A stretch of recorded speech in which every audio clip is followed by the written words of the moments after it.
Dear student, विकल्प coaching classes YouTube channel में आपका स्वागत है। आज इस वीडियो में हम प्रश्नावली 2.2 के प्रश्नों को सॉल्व करेंगे। तो देखिए, पहला प्रश्न में क्या करना है। निम्न द्विघात बहुपदों के शून्य ज्ञात कीजिए और शून्यकों तथा गुणांकों के बीच के संबंध की सत्यता की जांच कीजिए। प्रश्न 1 को शुरुआत करने से पहले यदि आप इस चैनल को सब्सक्राइब नहीं किए हैं तो सब्सक्राइब कर लीजिए। देखिए, इसका पहला प्रश्न, x² - 2x - 8। इसमें हमें क्या करना है, इसका हमें शून्य ज्ञात करना है, फिर इसके गुणांकों और शून्यकों के बीच सत्यता के संबंध की जांच करनी है। तो देखिए, इसमें हम इसका शून्य कैसे निकालते हैं, बहुत ही ध्यान से देखिएगा क्योंकि ये जल्दी समझ में नहीं आता है, तो अच्छे से देखेंगे तभी समझ में आएगा। तो देखिए क्या करते हैं हम, जो भी बहुपद होते हैं वो इसके पहले वाली वीडियो में बता ही दिए हैं किसके रूप में होती हैं। देखिए अब भी बता दे रहे हैं,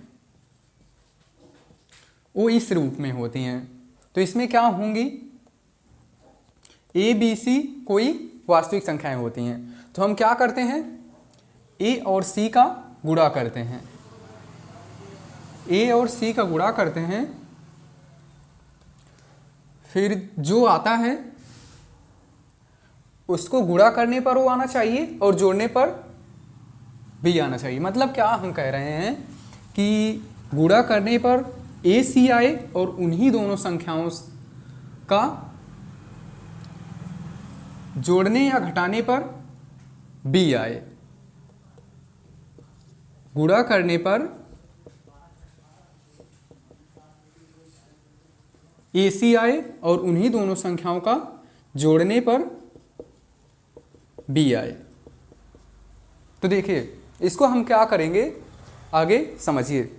हाँ, ये जान लीजिए शून्य क्या होता है। शून्य का मान होता है जब हम बहुपद में उसका मान रखते हैं तो बहुपद शून्य हो जाता है। तो देखिए इसको हम पहले क्या करेंगे, ए सी ज्ञात करेंगे। मतलब कि इसका जो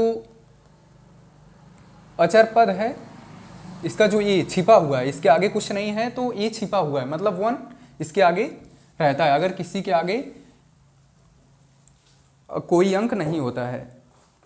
तो देखिए, तो हम क्या करेंगे, पहले AC ज्ञात कर लेंगे। तो AC आ रहा है कितना, AC आ रहा है 8 और B कितना है 2 है, -2 है। तो हमें क्या करना है, ऐसी दो संख्याएं लेना है जिनका गुणा करने पर 8 हो और जोड़ने और घटाने पर -2 हो।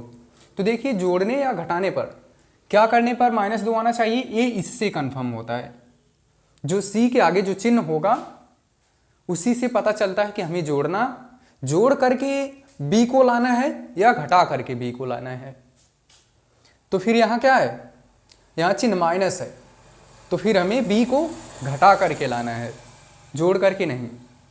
तो देखिए इसको अब ऐसी दो संख्याएं सोचनी पड़ेगी जिनका गुणनफल 8 होता है और घटाने या जोड़ने पर -2 होता है। तो संख्याएं क्या है, एक तो देखिए 8 × 1 होती हैं और एक होता है 2 × 8, और इसके अलावा और कोई संख्याएं होती नहीं हैं जिनका गुणनफल 8 होता है। तो इन्हीं को लेंगे। तो देखिए, अगर इसको हम लें तो जोड़ने हमें घटाना है ना, तो घटाने पर कितना आएगा, 7 आएगा, जबकि 7 हमें नहीं चाहिए। तो इसको लेते हैं, बड़ी संख्या में से छोटी संख्या घटाते हैं तो 2 आएगा। देखिए +2 आ गया, हमें +2 भी नहीं चाहिए, 2 तो चाहिए पर माइनस होना चाहिए, -2 होना चाहिए। तो क्या करते हैं, इन्हीं संख्याओं को उल्टा कर देते हैं, मतलब चिन्ह को बदल देते हैं। 4 के आगे माइनस अब की बार कर देते हैं, 2 के आगे प्लस कर देते हैं। देखिए -2 आ गया। तो वो दो संख्याएं क्या हैं, ए हैं। इनको अगर घटाएंगे तो -2 आएगा, गुणा करेंगे तो 8 आएगा।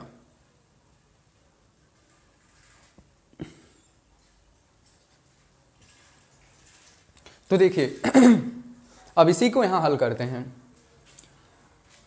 अब x², अब इसको कैसे हल करेंगे, देखिए हमें इस b को दो पद में तोड़ देना है, दो पद में विभक्त कर देना है।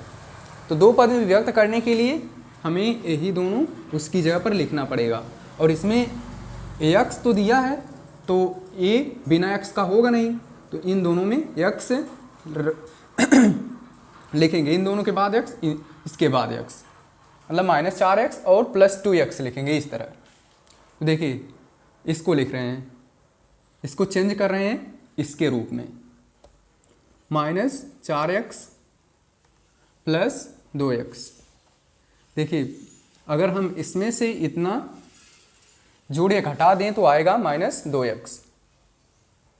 अब इसको क्या करिए, -8 को उतार लीजिए।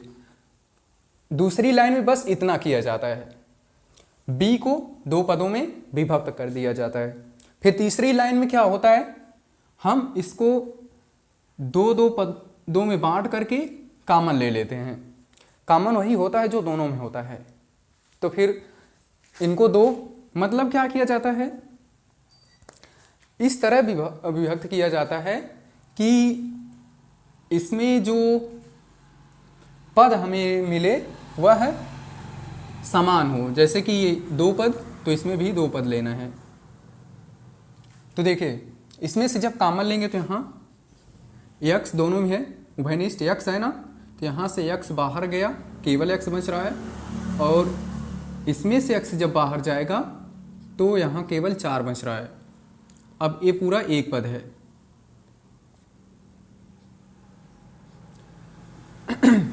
अब इसमें इन दोनों में देखिए क्या कॉमन है। कॉमन जल्दी बच्चों को समझ नहीं आता है, इसको एक ईजिली तरीके से मैं बता देता हूँ कैसे। कॉमन देखिए वही होता है जो कि जैसे कि 2 और 8, x तो दोनों में है नहीं, कॉमन होगा नहीं, तो x नहीं होगा तो अचर ही होंगे। तो 2 और 8 में कोई एक कॉमन है, एक संख्या उसमें कॉमन है। तो कॉमन कैसे पता करें, देखिए 2 और 8 जिसके टेबल में दोनों आते हैं वही उसका कॉमन होता है, उभयनिष्ठ होता है। तो 2 और 8 किसके टेबल में दोनों आते हैं, तो 2 का टेबल है, तो फिर वही कॉमन है। तो 2 कॉमन ले लेते हैं। जब 2 कॉमन लेंगे तो यहाँ से इसमें से 2 बाहर चला गया तो x बचा है, और फिर इसमें से 2 बाहर गया, 4 बचा है। अब फिर a भी देखिए 2 पदों में विभक्त हो गया। पहले 4 पद थे, अब ये 2 पद बन गए। अब इन दोनों पदों में देखिए ये पहला पद, दूसरा पद। अगर हम कोष्ठक के अंदर की बात करेंगे तो ये 2 पद है, अगर सबकी बात करेंगे तो ये पूरा एक पद है। वैसे ही यहाँ अगर कोष्ठक के अंदर की बात करें तो 2 पद है, अगर यहाँ से लेकर के इतने की बात करें तो 2 पद है। अब ये करते हैं, अब इतने की पूरे की बात करते हैं तो इसमें कुल कितने पद हैं, तो इसमें केवल 2 पद हैं। अब दोनों पदों में से हमें क्या करना है, जो इन दोनों में कॉमन है उसको कॉमन लेना है। तो इन दोनों में कॉमन देखिए कोष्ठक वाला है, मतलब x-4 इसमें भी है, x-4 इसमें भी है, तो इसको कॉमन लेते हैं। अब जो बच रहा है उसको वहीं छोड़ दीजिए, तो यहाँ x बच रहा है और यहाँ 2 बच रहा है। देखिए इसके बराबर सबके शून्य ज्ञात कर रहे हैं, तो सबके बराबर शून्य होगा। अब क्या करेंगे, अब एक बार इस वाले कोष्ठक के बराबर 0, एक बार इस वाले कोष्ठक के बराबर 0 करके शून्य को ज्ञात कर लेते हैं। तो देखिए x-4 बराबर 0, तो x बराबर ये -4 इधर है, जब उस साइड जाएगा 4 होगा। इसको देखिए x + 2 बराबर 0, तो x बराबर -2, तो इसका शून्य का आया 4 और -2। द्विघात बहुपद के 2 ही शून्य क्या आते हैं, देखिए, जो कि 4 और -2 आए हैं। फिर इसके सत्यता की जांच करनी है इसमें, तो इसको भी देख लीजिए।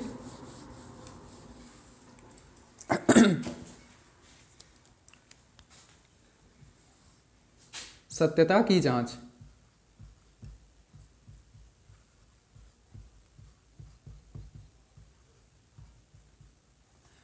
देखिए इसमें क्या होता है, इसमें तो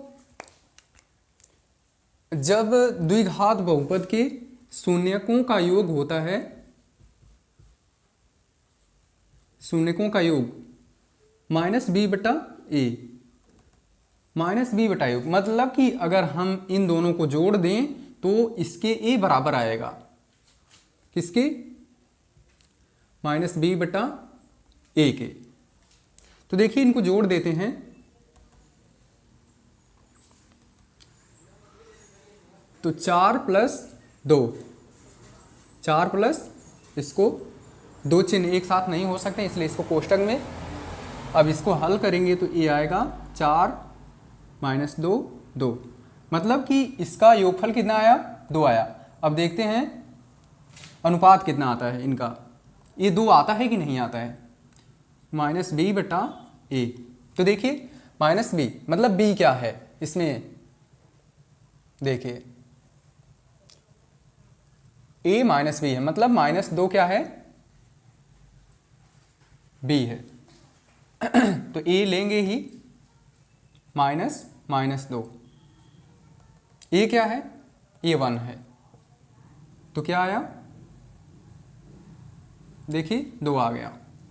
अब गुणनफल की भी जांच कर लेते हैं, तो अल्फा गुणे बीटा बराबर होता है c/a, मतलब कि अगर हम इसका गुणा कर दें और इनका अनुपात दोनों बराबर आएगा, क्या सही है, तो देख लेते हैं। अल्फा गुणे बीटा शून्य कितने आए हैं, 4 गुणे -2 बराबर -8, ये तो आ गया अल्फा गुणे बीटा बराबर। अब c/a बराबर देखते हैं, c क्या है, -8 है और ये क्या है, 1 है, तो देखिए ये इसके बराबर है, मतलब कि जो हमने इसको सॉल्व किया है सही है। देखिए प्रश्न 2, अब इसमें क्या करेंगे देख लेते हैं, AC क्या होता है, AC 4 का 1 में गुणा करेंगे तो 4 और B -4 है। अब हमें गुणा करने पर चाहिए कितना, गुणा करने पर चाहिए 4 और यहाँ देखिए प्लस चिन्ह है इसलिए जोड़ने पर -4 होना चाहिए। तो फिर ऐसी संख्या ढूंढते हैं, तो एक तो होता है 4 गुणे 1 और एक होता है 2 गुणे 2 और नहीं कोई संख्या है। तो फिर अगर हम इसमें से इसको घटाएं तो b भी आना चाहिए, जोड़ने पर भी आना चाहिए, तो 4 + 1 5 हो जाएगा। 2 तरीकों से जोड़ा जाता है, प्लस करके जोड़ दिया जाता है और दोनों में माइनस करके भी जोड़ दिया जाता है। जब प्लस दोनों में रहेगा तो प्लस में आंसर आएगा, जब दोनों माइनस होगा तो माइनस में आंसर आएगा। और ये इसको देख लेते हैं, 4 आया, देखिए 4 आ गया है, मतलब हमें चाहिए -4 में, तो यहाँ दोनों में माइनस कर देते हैं। अब ये तो जुड़ ही रहा है तो ये इतना होगा, हमें b की जगह पर इसको रखना है। तो देखिए आगे 4x² माइनस, अब दोनों में x लगा करके, नहीं तो केवल 4 होगा, यस नहीं होगा, -2s +1। अब इन दोनों को एक एक पद मान करके इसमें से कॉमन ले लेते हैं। तो देखिए इन दोनों में क्या कॉमन है, यस तो है, दोनों में यस है, पर इसमें अचर पद भी कॉमन है। वो देखिए 2 और 4 किसी एक के टेबल में आते हैं, तो किसके आते हैं, 2 के टेबल में, तो फिर 2 कॉमन होगा यहाँ, तो यहाँ कितना बचेगा, 2, एक x भी जा रहा है, 2s कॉमन ले रहे हैं, और यहाँ पूरा चला गया है तो 1, ऐसा नहीं कि पूरा चला गया तो 0 लिखेंगे, 0 गुणा में नहीं होता है, 1 बचता है, फिर वहाँ 1। और इसमें देखिए, इसमें कोई कॉमन है 2s + 1 में नहीं है, तो एक कॉमन लेते हैं, जिन दो पदों में हमें कॉमन नहीं मिलते हैं उनसे एक कॉमन लेते हैं, इसको भी याद कर लीजिएगा। तो एक कॉमन लेते हैं, और एक कॉमन लेंगे तो कुछ बाहर नहीं जाएगा, सेम वही जो होते हैं उसको उतार लेते हैं।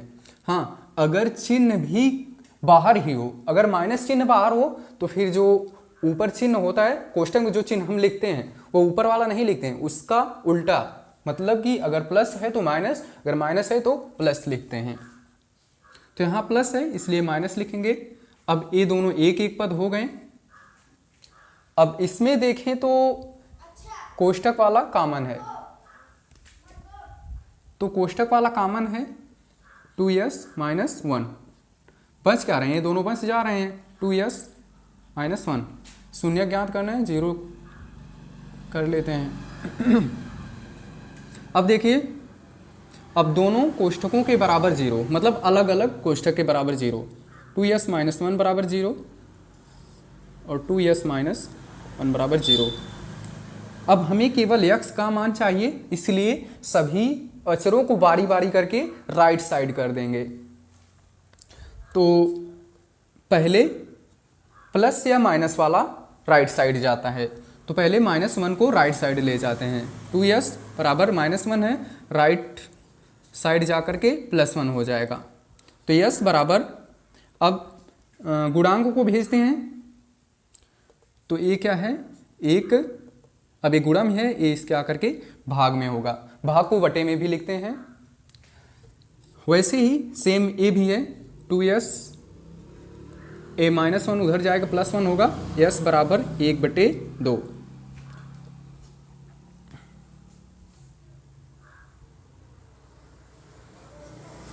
तो देखिए, सत्यता की जांच कर लेते हैं गुणांकों तथा शून्यकों के बीच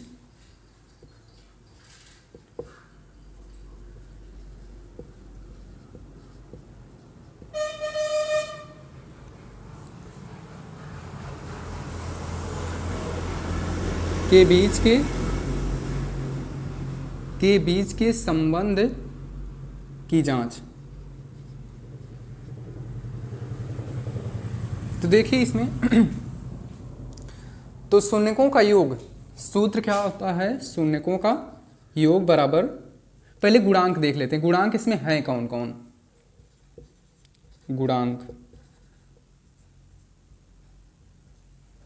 गुणांक 4 है, ए भी है, ये x² का गुणांक है, ये s का गुणांक है, और ए भी है।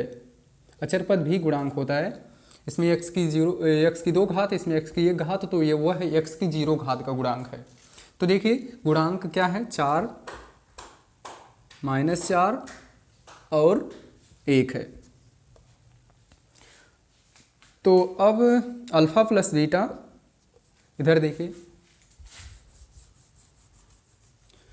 अल्फा प्लस बीटा बराबर -b/a, मतलब इनका योग इन दोनों के अनुपात के बराबर होगा।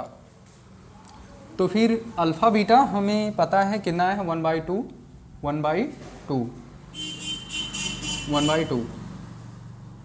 अल्फा प्लस बीटा बराबर ए आ रहा है। तो ये 1 हुआ। अब देख लेते हैं इसको, -b/a भी 1 होता है कि नहीं होता है। तो b क्या है, b देखिए a है, -4 ऑलरेडी ये माइनस है, और b -4, a 4 है, तो ये होगा 4/4। अब 4/4 से ये कट जाएगा। गुणनफल से देख लेते हैं, अल्फा प्लस बीटा बराबर c/a होता है। तो अल्फा गुणे बीटा का मान देखते हैं क्या आता है, 1/2। तो ये होगा 1/4। अब c/a देख लेते हैं इसके बराबर हो रहा है कि नहीं हो रहा है। तो c क्या है, c 1 है और a जो है 4 है। देखिए प्रश्न 3 है 6x square minus 3 minus 7x। तो ये देखिए पहले से अशुद्ध लिखा गया है। अशुद्ध, ये अशुद्ध कैसे है? अशुद्ध देखिए ये इस तरह है कि जो बहुपद होते हैं वो क्रमशः घातें जो होती हैं उनकी घटती जाती हैं। इसमें देखिए यहाँ x की 2 घात है तो x की 1 घात यहाँ है, मतलब कि x की 1 घात यहाँ होनी चाहिए और 3 को इधर होना चाहिए। अचर पद सबसे लास्ट में होता है, तो यह क्या है? अशुद्ध है, इसलिए हम इसको शुद्ध लिखते हैं 6x square minus 7x minus 3 बराबर 0। अब इसको हल करते हैं। देखिए पहले AC ज्ञात कर लेते हैं। AC कितना होगा? 18। तो AC कितना है? AC आया है 18। अब B क्या हो? B दिया है यहाँ -7। मतलब कि हमें दो ऐसी संख्याएं ज्ञात करनी है जिनका गुणनफल 18 होता है और जोड़ने और घटाने पर -7 आना चाहिए। तो देखिए इसको अगर इतना सोचने लगे तो बहुत ज़्यादा टाइम लग जाएगी, बहुत ज़्यादा नहीं पर टाइम तो लगेगी ना। तो देखिए इसको 18 का हम एक अलग विधि से इसको ज्ञात करते हैं। इसको मैं पहले भी बताया होता, पर पहले अगर बताता तो समझ में नहीं आता। जब ऐसा प्रश्न आया इसलिए बता रहे हैं। पहले छोटी छोटी सी संख्याएं आ रही थी, अब की बार थोड़ा बड़ी हैं। मतलब प्रश्न 1 और 2 में छोटी छोटी सी संख्याएं आ रही थी। तो देखिए इसको ये 2 से विभाजित हो रहा है और ये 3 से, तो इसकी अभाज्य गुणनखंड 3 अंक हैं। अब इनका हम 2 अंक कर सकते हैं। अगर इसको 1 कर दें तो गुणा करेंगे तब भी 18 आएगा, इसको 1 कर दें गुणा करने पर 18 आएगा, और पूरे को 1 कर दें तब भी 18 आएगा। तो देख लेते हैं पहले इनको। तो ये 6 होगा, 6 त्रिक 18, पहले तो ये है, और 3 त्रिका 9 दूना 18, 9 दूना 18, और टोटल 1 कर लेंगे तो 1 बचेगा, 18 एकम 18। तो इसको देखते हैं घटाने पर b आता है कि नहीं आता है। तो घटाएंगे, माइनस चिन्ह है तो घटाने पर 3 आ रहा है, घटाने पर 7 आ रहा है, और a घटाने पर 17 आ रहा है। तो हमें 7 चाहिए। देखिए 7 आ गया है पर माइनस में चाहिए, तो हमें क्या करना पड़ेगा? यहाँ प्लस, मतलब कि अब इसमें चिन्हों को अदला बदली कर देते हैं। इसमें देखिए पहले इसमें छोटी वाली संख्या पर माइनस है तो अब की बार बड़ी वाली संख्या पर माइनस कर देते हैं और छोटी वाली संख्या पर प्लस कर देते हैं, तब भी घटेगा। तो हमें क्या करना है? 7 को इस रूप में लिख देना है। तो लिखते हैं 6x स्क्वायर, x इसमें है तो x दोनों में लगेगा, minus 9x plus 2x minus 3 equal to 0। तो देखिए अब ये जो है इसको क्या करना है? दोनों में से कॉमन ले लेते हैं। तो इसमें x है, इसमें x है, मतलब x दोनों में है, और अचर पद भी कॉमन है।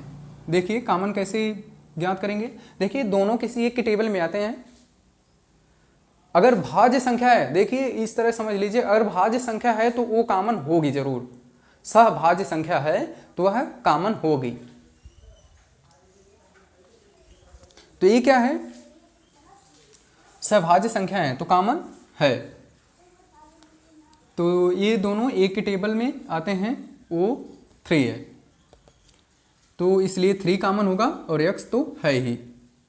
ये 2 बार में आता है। जब देखिए टेबल पढ़ते हैं तो हम 3 दूना 6, 2 बार में आता है 6। x, एक x बाहर गया, एक x बच रहा है, इसमें से 3 बार में 9 आता है, और x तो बाहर ही निकल गया है, प्लस 1। अब इसको देखिए यहाँ क्या है? इन दोनों में कोई कॉमन नहीं मिल रहा है। अगर ऐसा होता है तो एक कॉमन ले लेते हैं। ऐसा नहीं कि नहीं मिल रहा है तो उसको ऐसे ही छोड़ दें, नहीं छोड़ा जाता है, उसको एक कॉमन लेना है। तो एक कॉमन ले लेते हैं, 2x माइनस 3 बराबर 0। अब हमें शून्य ज्ञात करना है तो दोनों के बराबर पहले कॉमन लेते हैं। देखिए यह एक पद और यह एक पद, तो इन दोनों पदों में देखिए कुछ सेम सेम दिख रहा है, सेम सेम मतलब कॉमन है, तो इन दोनों पदों में 2x माइनस 3 कॉमन है और इसमें 3x प्लस 1 दोनों के बराबर 0। अब हमें शून्य निकालना है तो अलग अलग दोनों के बराबर 0 कर देते हैं। बराबर 0, 2x बराबर, इसको उधर ले जाएंगे +3, x बराबर 3/2 और ये 3x प्लस 1 बराबर 0, 3x बराबर -1, इधर जाएगा -1। अब 3 को उधर ले जाते तो -1/3। अब क्या करते हैं, सत्यता की जांच कर लेते हैं। तो देखिए सत्यता की जांच,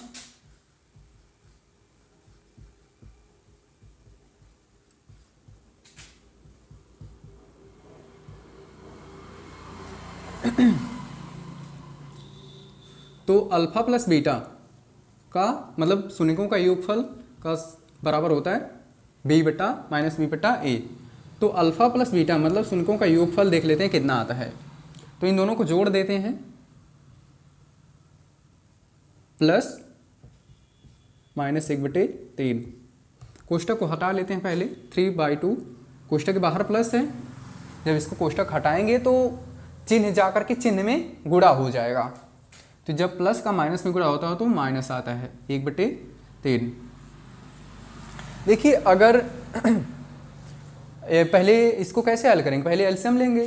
तो एलसीएम एक छोटा सा विधि देख लीजिए। एलसीएम अगर ये दोनों अभाज्य संख्या हैं, अभाज्य संख्या हैं, तो उनका अगर हम गुणा कर दें तो क्या होता है, एलसीएम पता चल जाता है। तो देखिए 2 और 3 अभाज्य ही है, तो 2 3 6। अब अगर अभाज्य संख्याएं होती हैं तो एलसीएम मतलब हर तो पता चल जाता है, अंश भी ज़्यादा गुणा भाग नहीं करनी पड़ती है, बस गुणा करना पड़ता है। इसका इसमें, इसका इसमें, मतलब तिर्यक गुणा बस कर देते हैं। 3 3 9 -2, 7/6। घटाने पर अंश को घटाएंगे तो 9 में से 2 घटाएंगे 7, 6 ऑलरेडी एक ही अंक है। -b/a देख लेते हैं 7/6 आता है कि नहीं, क्योंकि इसके बराबर होना चाहिए। तो b क्या है, -7 है, a वाला 7 माइनस a कितना है 6, तो ये 7/6। गुणनफल का देख लीजिए, अल्फा गुणे बीटा बराबर c/a। तो अल्फा गुणे बीटा कितना आएगा, गुणा कर लेते हैं, 3/2 मल्टीप्लाई -1/3। जब इसका गुणा करेंगे तो अंश का अंश में, हर का हर में, -3/2, 2 3 6। तो ये भाज्य संख्या है, इसलिए दोनों सभाज्य संख्या है, 1 से कटेंगी, -1/2 आ रहा है। अब इसको ये देखते हैं c/a। c कितना है, c -3 है और 6, a जो है 6 है, तो इसको वही देखिए वही आ गया है, फिर काट देते हैं, -1/2।